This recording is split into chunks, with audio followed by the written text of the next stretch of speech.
Hello everybody, this is 13 with Superior Mobile by 13, and today I'm here to showcase the Sony 9500 ES radio installed in Sean's 2017 Ford F250 SuperDuty. Now the first thing I'm going to point out is the fact that it's got that anti-glare screen. I've got the bay door open behind me with a lot of sunlight coming in, and this isn't a crazy reflective surface, so that's one thing that I really like about this radio. It is a 10-inch screen, so it's very visually prominent. It's a big boy screen. It looks great in this SuperDuty dash because everything's kind of oversized anyway, so it does fit in just fine. As far as form factor goes, we've got our soft touch buttons right there and there. That's the mute, that's the home screen. This is a home screen. We've got hard buttons on the top for the volume control, hard buttons for left and right track, and then also a hard button for voice control. This is using the Maestro interface, so it also has this bottom section. These are the factory buttons. They are retained, so this volume knob still does work, as well as this 1, 2, 3, 4, 5, 6. These can be programmed to be whatever you want them. So for me, 1 goes to the climate control, so now we can control the AC through the radio itself. It shows you all of the settings.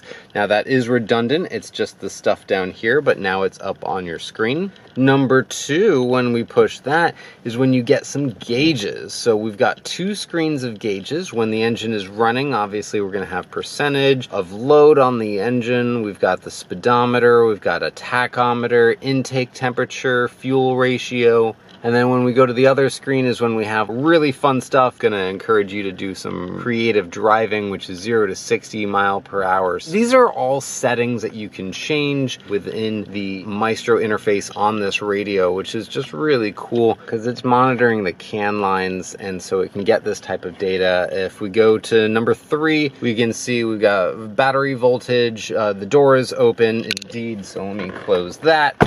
We do have a bad tire pressure sensor, so it knows that, and if we had any check engine lights, they would show up there. As far as the left and the right, those work. Media button works. 4, 5, and 6, because there's only so many things that I could really program them to. I just did them the same as 1, 2, and 3. Steering wheel controls still work, obviously. We've got radio. Radio is what you would expect radio to be. Via the USB, we can play flash drive movies in amazing, beautiful HD quality, so that is really nice. This is a really cool documentary about volcanoes. You can see the resolution on that thing is just absolutely gorgeous. Going up to here, we've got backup cameras. It has additional camera inputs if we were to do left and right cameras. You can see the gauges, park assist, vehicle info, and climate. That's basically everything I just showed you. If I throw it into reverse, then we're going to get the factory reverse camera shows up there, and can get rid of that square right there. That's unnecessary. And what's really interesting about this is by hitting the mode button on here, we can switch from the zoomed out version to a zoomed in version. So that is for when you got the hitch on the truck. Bunch of features built into this radio, definitely unlocked by the Maestro capabilities. It is a powerhouse in this truck. It is definitely the way to go, and I'm really pleased with it. And I just had to showcase it because it's a great combination of great products. And one last thing, I want to show off the USB connection of this thing. I've got my headlamp on to try and show it off because lighting is a little tough in here. My buddy over at Broken Silence Car Audio lasered up this little trim panel for me and put a little logo in it for me, which was pretty dope. But as you can see, it's that micro USB-C connection. I have this Anchor adapter, which allows me to use a full-size flash drive, and so that is how I can plug in right there, and we can get movies up on the screen. Alternatively, that's where you're going to be plugging in your phone for data or for charging purposes. Pricing and product information is going to be in the video description. If you're interested in having a radio installed in your personal vehicle, locally available, then I mean, by all means, pop on over to the website, fill out a build request form there, and I can see about getting you into the build queue. I don't do a lot of radio swaps, but if you want this radio and if you want it in your F250, then hell yeah, I'm right on board with that game. Thanks always for watching. This is 13 with Superior Mobile by 13. I'll talk to you later. Thanks. See ya.